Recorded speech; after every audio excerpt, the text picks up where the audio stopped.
What happens when one of country music's biggest stars steps onto one of daytime TV's most heated stages and decides he won't follow their script? Blake Shelton's visit to The View was supposed to be easygoing, just another friendly stop to promote his new album and chat about life. Instead, it turned into one of the most awkward live moments daytime television has ever seen, ending with Blake doing something nobody watching could have predicted. Before we dive into everything that unfolded, make sure you hit that subscribe button and leave a comment telling us what you think, because what you're about to hear is truly unbelievable. The day started like any other taping of The View. The audience came in excited, the energy was bright, and the hosts were preparing for their usual lively discussions. Blake Shelton was set to appear in the second segment, and the crowd buzzed with excitement. People were expecting jokes, music talk, and Blake's usual easy charm. But behind the scenes,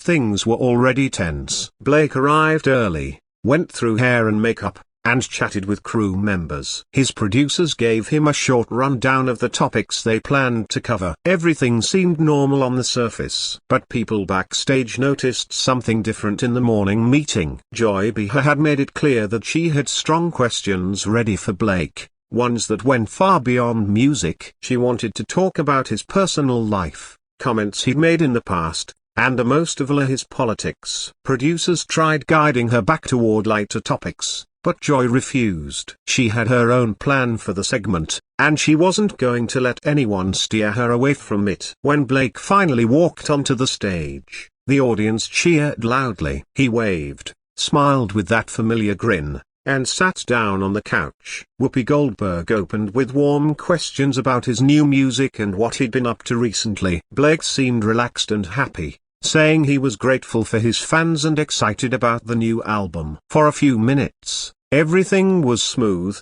friendly, and fun. Then Joy leaned forward. "So Blake," she said, suddenly interrupting the casual banter, "I want to talk about something a lot of people have been wondering." Blake's smile stayed on his face, but something changed in his expression. He could see where this was headed. Joy continued, "You've been pretty quiet about a lot of important issues lately. You have this huge audience, this powerful platform, and yet you avoid saying anything controversial. Why is that?" The room went still. The other hosts exchanged uneasy looks. Blake took a moment before answering. "Well, Joy," he said calmly, "I've always felt my job is to make music, not to tell people how to think. I respect everyone's right to their opinions, and I hope they respect mine." Joy gave a tight smile. "That's a nice way to dodge the question, but it doesn't really answer anything. We're living in serious times. Staying silent is basically choosing a side. You can't hide behind songs and pretend nothing is happening." Blake's jaw tightened. "I'm not hiding behind anything. I'm focusing on what I do best, connecting with people through music. I don't think that makes me complicit in anything." Joy pressed harder. "Don't you feel any responsibility? You've built your whole career on being relatable,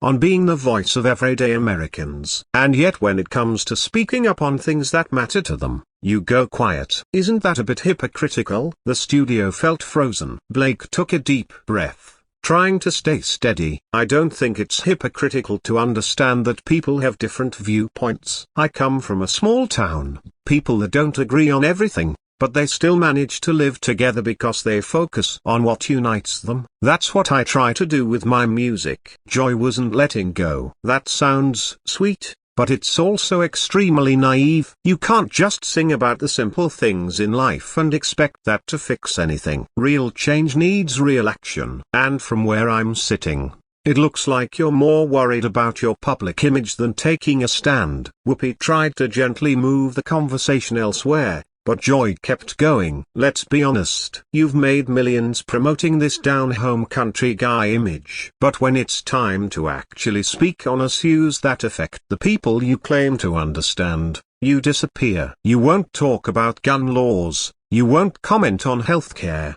you won't say a word about climate change. What exactly are you scared of? Losing fans? Threatening your sales?" Blake's face was red now. His hand gripped the arm of the couch tightly. "You don't know anything about what I'm scared of," he said quietly but firmly. You sit up here in a New York studio and act like you understand the lives of people in the middle of the country. But you don't. You have no idea what it's like where I'm from. Joy rolled her eyes. Oh please. A poor conservative country singer being picked on routine. You're a millionaire. You're not being persecuted. I never said I was persecuted, Blake shot back. But you invited me here under the impression we talk about music. Instead, you're trying to shove me into a corner and force me to say things your viewers want to hear. And when I don't do that, you go after me. Joy crossed her arms. I'm asking you valid questions. If you can't handle them, maybe you shouldn't do interviews. The tension was unbearable. The other hosts were trying to calm things down,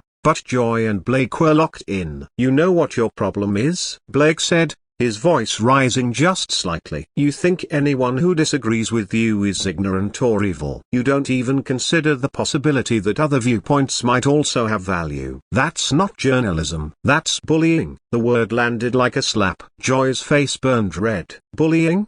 She repeated sharply. You're calling me a bully? I think you brought me here for an ambush, Blake said. I think you're using your platform to try to embarrass me because I won't say what you want. Yeah. That's bullying. Joy let out a harsh laugh. You refuse to answer basic questions and then call me a bully for asking them.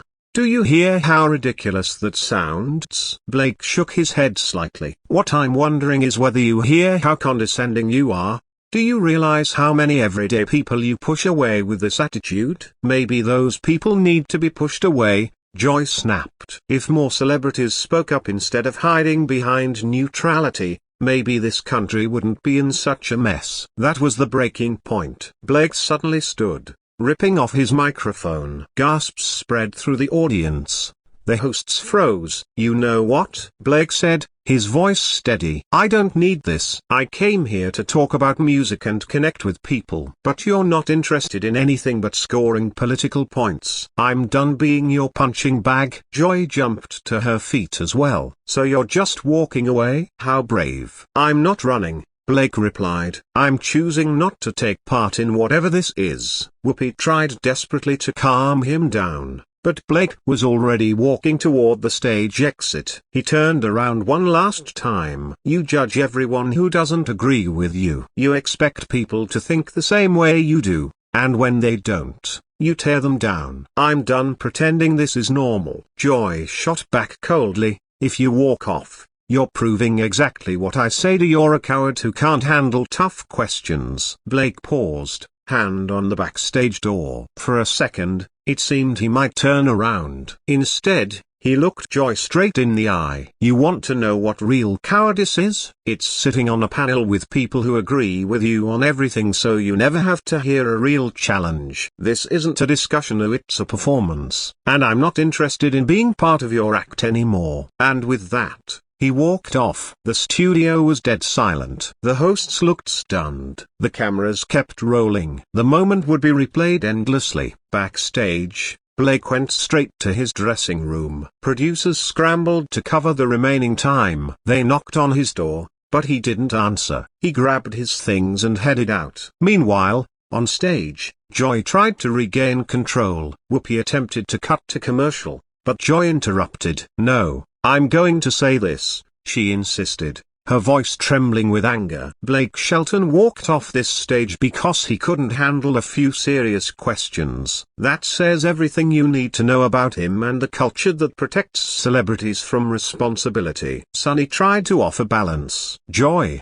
I think things got heated on both sides. So heated? Joy snapped. I asked him legitimate questions. If he can't handle that, maybe he shouldn't be in public life. Sarah gently suggested that the tone might have been aggressive. Joy bristled. I'm a journalist. My job is to ask real questions, not give free promo. When the show cut to break, the tension backstage was overwhelming. Social media exploded almost instantly. Clips of the walk-off spread everywhere. Some defended Blake. Some attacked him. After leaving the studio, Blake sat quietly in his car, staring out at the city while his phone kept vibrating. His manager finally reached him. Blake, What happened? This is blowing up everywhere. We need a statement. There's nothing to respond to, Blake said softly. I said what I meant. This could hurt your image, his manager warned. Blake sighed. All anyone cares about is the image. The next morning,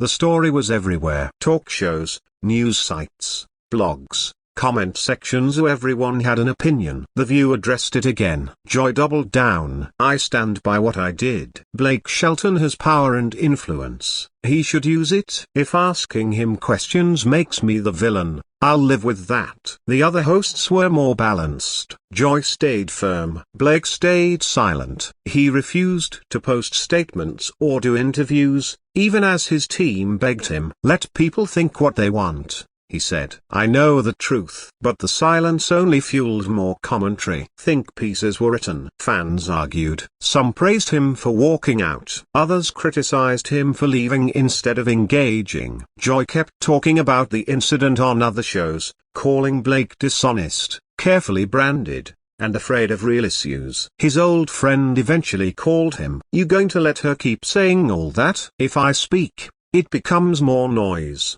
Blake answered. But inside, the situation bothered him. Not because of Joy's comments, but because it proved what he feared about the world now. There was no more space for people who didn't fit neatly into one category or the other. A week later, Blake sat in his home studio trying to write. His phone kept buzzing with new media requests. He ignored all of them. Slowly a few lyrics came to him, not about Joy, not even about the fight, but about the pressure of being pulled in every direction, about losing your own voice in everybody else's noise. And somewhere in the mess of that week, Blake realized something. The interview might fade from the headlines, but the questions it raised about identity, expectations, and the cost of staying true to yourself would stay with him much longer. Meanwhile, The View continued riding the wave of viral attention, unaware of how deeply the moment had affected the man who walked off their stage.